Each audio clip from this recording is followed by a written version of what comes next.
Hello friends, सभी को नमस्कार। मैं हूं धीरज अवस्थी और ट्रेसिंग ऑफ कार्टेशियन कर्व्स की सीरीज़ में ये 6th वीडियो है और इसमें हम लोग प्रॉब्लम नंबर 5 डिस्कस करने जा रहे हैं। And this is the curve we are going to trace in this problem.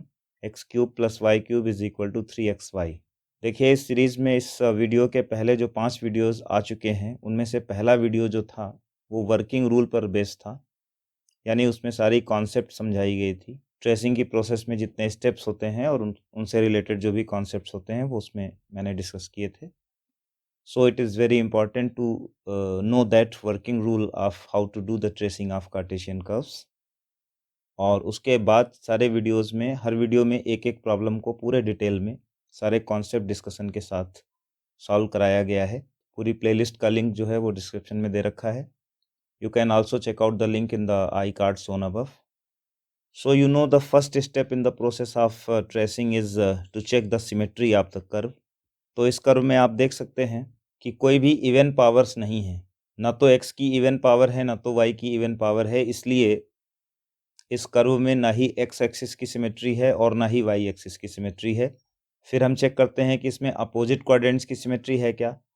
तो अगर हम -x और -y पुट करते हैं, एक्स वाई की जगह -x और -y, अपोजिट क्वाड्रेंट्स की सिमेट्री चेक करने के लिए आपको x और y की जगह -x -y रखना होता है। तो जब -x का क्यूब करेंगे और यहाँ पर -y का क्यूब करेंगे और राइट हैंड साइड में भी हम -x और -y पुट करेंगे, तो इधर का तो माइनस जो है प्लस बन जाएगा, लेकिन इधर के माइनस क्यूब के कारण बाहर निकल के आ जाएंगे। और इस तरीके से हम देख रहे हैं कि हमारा कर्व ये सब्स्टिट्यूशन करने पर वापस हमें ओरिजिनल कर्व नहीं मिल रहा है। इसका मतलब ये हुआ कि हमारे कर्व में अपोजिट क्वाड्रेंट की सिमेट्री भी नहीं है।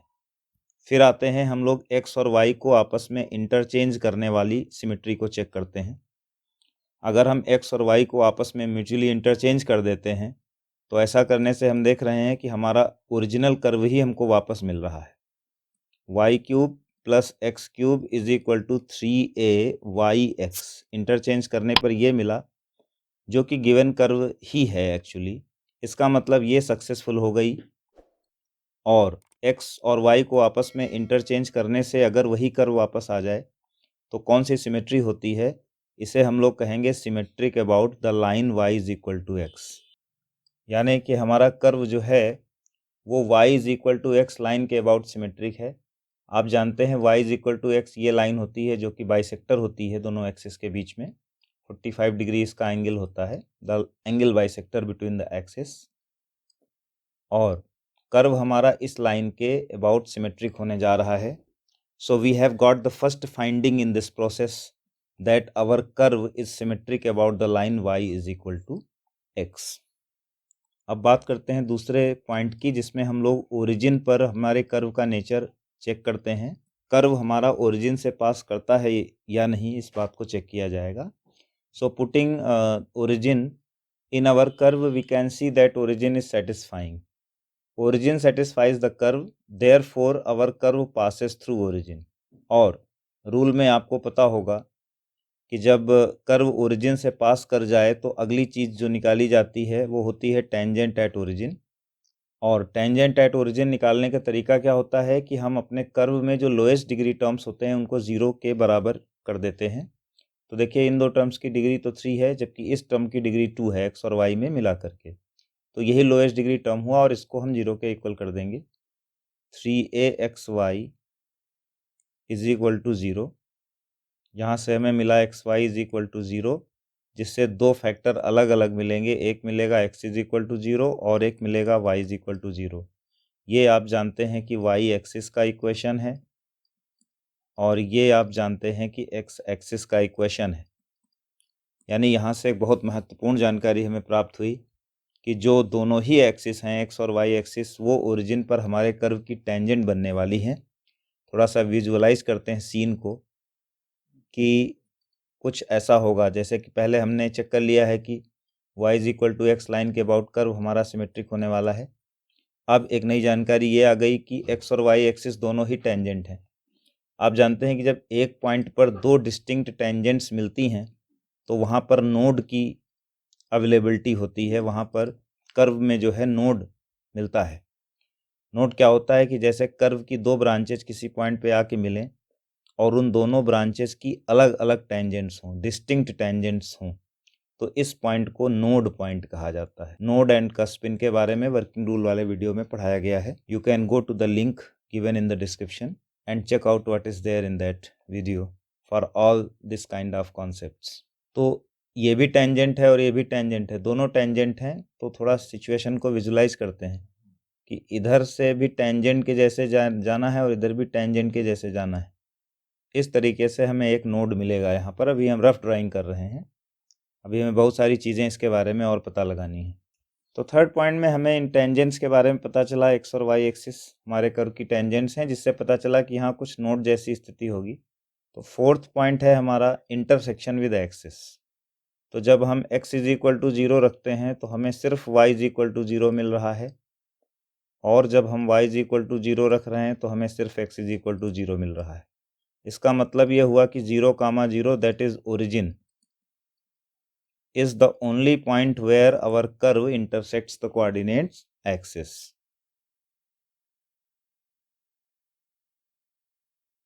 पांचवें पॉइंट में एक खास ऑब्जर्वेशन हमको यहाँ पर देखने को मिल रहा है। X cube plus y cube is equal to 3aXy ये कर्व है हमारा, और हम यहाँ पर ये देख रहे हैं कि जो x और y हैं ये दोनों कोऑर्डिनेट्स एक साथ नेगेटिव नहीं हो सकते। कैसे ये बात कह सकते हैं कि मान लीजिए आपका x अगर नेगेटिव है तो ये पहला टर्म नेगेटिव मिलेगा, दूसरा टर्म भी नेगेटिव मिलेगा, लेकिन इधर दोनों का नेगेटिव और नेगेटिव मल्टीप्लाई होकर के पॉजिटिव बन जाएगा। तो एक तरफ नेगेटिव क्वांटिटी हो, एक तरफ पॉजिटिव क्वांटिटी हो, ये पॉसिबल नहीं है। This is not possible. इसका मतलब हुआ कि x और y दोनों एक साथ नेगेटिव नहीं हो सकते, और दोनों नेगेटिव कहाँ पर होते हैं? थर्ड क्वाड्रेंट में। और चूंकि ऐसा हो नहीं पा रहा है, इसका मतलब हमारा कर्व थर्ड क्वाड्रेंट में एग्जिस्ट नहीं करेगा। Curve does not exist in the third quadrant. अगले पॉइंट में हम चेक करेंगे कि हमारा line y equal to x line को कहाँ इंटरसेक्ट करता है। Putting y is equal to x in the curve. तो कर्व के इक्वेशन में y और x जब आप इक्वल रख देंगे तो x cube plus x cube is equal to 3ax square मिलेगा। तो 2x cube is equal to 3ax square. तो यहाँ से आपको x की दो वैल्यूज़ मिलेंगी, एक वैल्यू तो 0 मिलेगी और एक वैल्यू मिलेगी 3a/2। यानी जो हमारा कर्व है वो y इक्वल टू लाइन को दो पॉइंट्स पे इंटरसेक्ट करता है। एक तो ओरिजिन पर पहले ही देख चुके हैं कि इंटरसेक्ट करता है, और दूसरा पॉइंट है 3a/2। y और x दोनों इक्वल हैं, तो पॉइंट होगा 3a/2, 3a/2। इस इंटरसेक्शन पॉइंट से हमारी ये बात कंफर्म हो गई कि यहाँ पर टेंजेंट्स तो होंगी ही, लेकिन आगे जाके हमारा curve y equal to x line को किसी पॉइंट पे काटने वाला है। और अब हमको ये पॉइंट पता चल गया है, जो पॉइंट ऑफ इंटरसेक्शन है, ये पॉइंट हमें पता चल गया है कितना है। This point is 3a/2, 3a/2। अगले पॉइंट में हम लोग एग्जिस्टेंस ऑफ कर्व की जानकारी लेंगे थोड़ा सा, कि हमारा कर्व कहाँ कहाँ एग्जिस्ट करता है, और इन्फिनिटी पर कर्व जाता है तो किधर से जाता है, कहाँ से जाता है। तो सेवेंथ पॉइंट जो है एग्जिस्टेंस ऑफ कर्व का है। देखिए इस कर्व में कोई अंडर रूट जैसी सिचुएशन तो आ नहीं रही है, तो हम लोग इमेजिनरी वैल्यूज़ के लिए तो चेक नहीं करेंगे इस क्वेश्चन में, कोई अंडर रूट नहीं है। इस कर्व को देखने से इतना समझ में आ रहा है कि जब x इन्फिनिटी टेंड करेगा तो y भी इन्फिनिटी टेंड करेगा, लेकिन माइनस में टेंड करेगा। क्योंकि जब यहाँ पर आप इन्फिनिटी रखेंगे तो इन्फिनिटी का क्यूब जो है इन्फिनिटी बनेगा, और फिर वो इधर लेकर के आएंगे तो माइनस इन्फिनिटी हो जाएगी, और उससे जो y की वैल्यू निकलेगी वो माइनस इन्फिनिटी निकलेगी। इसका मतलब ये है कि जब हमारा कर्व एक्स एक्सिस पे हम प्लस इन्फिनिटी जा रहे होंगे तो कर्व हमारा कुछ नीचे की तरफ से यहाँ से ऐसे है, फिर उस पर घूम के कुछ यहाँ से इन्फिनिटी जा रहा होगा नीचे माइनस इन्फिनिटी की तरफ। लेकिन अभी क्या है कि अभी एग्जैक्ट आइडिया नहीं मिल पा रहा है कि ग्राफ की शेप क्या होगी, तो उसका एग्जैक्ट आइडिया तब मिलेगा जब हम लोग एसिम्टोट्स की बात करेंगे। एसिम्टोट की पोजीशन पता लगने के बाद हम बिल्कुल कन्फर्मली जान जाएंगे कि हमारे कर्व की शेप क्या होने वाली है। यहाँ से बस हमें इतना पता चल गया है कि when x tends to infinity then y tends to minus infinity, और इसका उल्टा होगा, क्योंकि सिमेट्री है तो जब x माइनस इन्फिनिटी टेंड करेगा तो y जो है वो प्लस इन्फिनिटी भी टेंड करेगा, यानी कुछ इधर भी ऐसा होने वाला है कि जब आपका x माइनस इन्फिनिटी होगा तो y यहाँ प्लस इन्फिनिटी की ओर ऊपर की ओर जा रहा होगा। तो इस तरीके से एक अनुमानित स्थिति तो हमें पता चल गई है कि हमारे कर्व की क्या होने वाली है। So our next point is going to be asymptotes of the curve. चलिए, एसिम्प्टोट्स का क्या नियम होता है? एक्स एक्सिस के पैरेलल एसिम्प्टोट निकालने के लिए x की हाईएस्ट पावर का जो कोफिशिएंट होता है उसको इक्वेट किया जाता है 0 के। तो यहाँ एक्स क्यूब हाईएस्ट पावर है x की, जिसका कोफिशिएंट 1 है, तो 1 तो 0 के इक्वल हो नहीं सकता। इसका मतलब x एक्सिस के पैरेलल कोई एसिम्प्टोट एग्जिस्ट नहीं कर रही है। सिमिलरली y एक्सिस के पैरेलल अगर कोई एसिम्प्टोट होती है तो y की हाईएस्ट पावर का कोफिशिएंट 0 कराया जाता है, जो कि यहाँ पर 1 है। तो यहाँ पर y एक्सिस के पैरेलल भी कोई एसिम्प्टोट पॉसिबल नहीं है। फिर हम आते हैं ऑब्लिक एसिम्प्टोट्स की पॉसिबिलिटी चेक करने के लिए। एसिम्प्टोट वो लाइन होती है जिससे कर्व हमारा इन्फिनिटी पर जाकर के टच करता है। तो ऑब्लिक एसिम्प्टोट्स के लिए एक पूरी प्रोसेस होती है, उसको आपको फॉलो करना पड़ेगा। सबसे पहले हम लोग हाईएस्ट डिग्री टर्म्स देखते हैं, जो कि यहाँ पर ये दो टर्म्स हैं, x cube plus y cube, ये दो टर्म हाईएस्ट हैं डिग्री के हैं। तो इतने एक्सप्रेशन को हम फाई एम नाम देते हैं। और ये कैसे आता है? x की जगह 1 और y की जगह m सब्स्टिट्यूट करने से ये फाई m बनता है। और जो हाईएस्ट डिग्री है उसको यहाँ सबस्क्रिप्ट में लिख दिया जाता है। चूँकि हाईएस्ट डिग्री 3 है तो यहाँ स्क्रिप्ट में 3 लिखेंगे, फाई 3m। अब x की जगह 1 रखिए और y की जगह m रखिए तो बनता है 1 + m³। और फिर अगले स्टेप में क्या करते हैं कि इसको 0 के बराबर करके सॉल्व करते हैं और रियल रूट्स निकालते हैं। केवल रियल रूट्स ही हमारे मतलब के होंगे। तो आपको मालूम है कि m³ की -1, वैसे तो इसके 3 रूट होते हैं लेकिन 2 कॉम्प्लेक्स होते हैं, and the only real root is m = -1। अब c निकालने के लिए, क्योंकि एसिम्प्टोट की equation y = mx + c form की है, ऑब्लिक है तो उसकी इक्वेशन इस तरीके की होगी, y = mx + c। तो m तो आ गया है, अभी c निकालना है। उसके लिए क्या करना होता है कि जो हाईएस्ट डिग्री 3 है उससे एक लोअर डिग्री, अगर ये n है तो n-1 डिग्री का एक्सप्रेशन बनाया जाता है, दैट इज़ फाई 2m। अब यहाँ पर हाईएस्ट डिग्री 3 थी तो उससे एक कम डिग्री होगी 2, और 2 डिग्री का ये टर्म अवेलेबल है हमारे पास। तो 3axy ये वाला टर्म हम यहाँ पे लेंगे और सब्स्टिट्यूशन वही वाले रखेंगे, x1 और ym। तो 3a 1 और m मतलब 3am। और उसके बाद फिर c निकालने का एक फार्मूला यूज़ किया जाता है। c निकालने के लिए फार्मूला यूज़ होता है -phi 2m divided by phi dash 3m। अब फाई 2m है आपका 3am और फाई डैश m हमारा था 1 + m³, जिसका डेरिवेटिव होगा 3m²।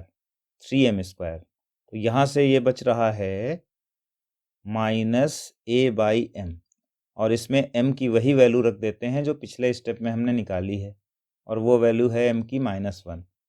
तो -a/-1 that is +a। So this way we have got equation of the oblique asymptote. तो mx में m की जगह -1 रखेंगे तो -x + a, तो x + y = a, इसको ऐसे भी लिख सकते हैं। This is the only oblique asymptote of our curve. तो अब चलिए, एसिम्प्टोट आखिरी चीज़ थी वो भी हमने निकाल ली, तो हम अपने डायग्राम को ड्रॉ करने जा रहे हैं। अब तक की जो सारी हमने जानकारियाँ प्राप्त की हैं उनको एक जगह कलेक्ट करके फाइनल डायग्राम बनाएंगे। जैसे कि हमने देखा था कि हमारा जो कर्व है, इस लाइन जो कि y = x लाइन होती है, बाइसेक्टर लाइन, इस लाइन के अबाउट सिमेट्रिक है हमारा कर्व। थर्ड क्वाड्रेंट में कोई कर्व एग्जिस्ट नहीं करता, यानी जो भी कर्व बनेगा वो इन 3 क्वाड्रेंट्स में बनेगा। यहाँ पर हमने देख लिया था कि एक लूप बनता है इस तरीके का, और यहाँ पर अगर आपको ये डाउट है कि यहाँ पर राउंडेड सिचुएशन होगी या कोई कस्प जैसी बनेगी, तो आप इस जगह पर टेंजेंट निकाल लीजिएगा। आप क्या करेंगे कि आप dy/dx निकालेंगे कर्व का, और उसमें जो पॉइंट था हमारा, ये कौन सा पॉइंट था? 3a/2, 3a/2। ये पॉइंट आप उसमें पुट करिएगा तो आप देखेंगे कि जो टेंजेंट की स्लोप आती है dy/dx, उसकी वैल्यू -1 आ रही है। और ये जो लाइन आप देख रहे हैं इसका स्लोप क्या है? -1 है। ठीक है। तो ये एक टेंजेंट से कंफर्म हो जाता है कि जिस इस जगह कर्व होगा वो राउंडेड शेप का होगा। उसके बाद जरा हम अपनी टेंजेंट एसिम्प्टोट ड्रॉ कर लेते हैं, x plus y is equal to a। Actually यहाँ पर थोड़ी सी मिस्टेक हुई है फाई टू एम के कैलकुलेशन में। हम लोग ये फाई टू एम लिखने से पहले क्या करते हैं कि अपने कर्व के तीनों टर्म्स को एक तरफ ले आते हैं, सारे टर्म्स को एक तरफ लाना पड़ता है, उसके बाद हम लोग इन टर्म्स को बनाते हैं। तो ये जो 3xy टर्म था ये लेफ्ट हैंड साइड में लाया जाएगा तो माइनस बन जाएगा, तो ये सारी चीज़ें माइनस में आएंगी, ये मिस्टेक हुई है यहाँ पर।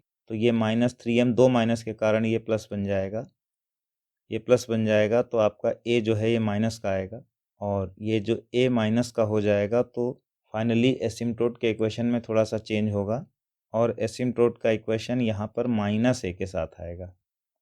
तो अब ज़रा हम अपनी एसिम्प्टोट को यहाँ पे ड्रॉ करते हैं। ये इसका स्लोप जो है -1 यानी 135 डिग्री है और -a की नीचे शिफ्टिंग आएगी।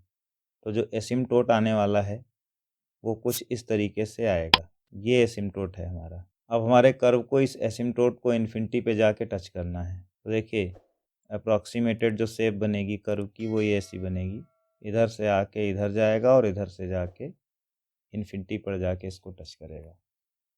तो यही हमारे कर्व की एक्चुअल शेप है।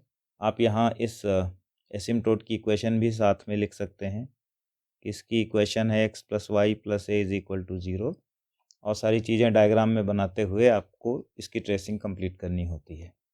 तो ये क्वेश्चन तो यहीं पर कंप्लीट होता है। आगे आने वाले वीडियोस में हम लोग इसी तरीके से सारे जो इम्पोर्टेंट क्वेश्चंस हैं tracing of curves in Cartesian form के, उनको सॉल्व करते रहेंगे। तो इस वीडियो में आज के लिए इतना ही। See you in the next video. Thank you so much.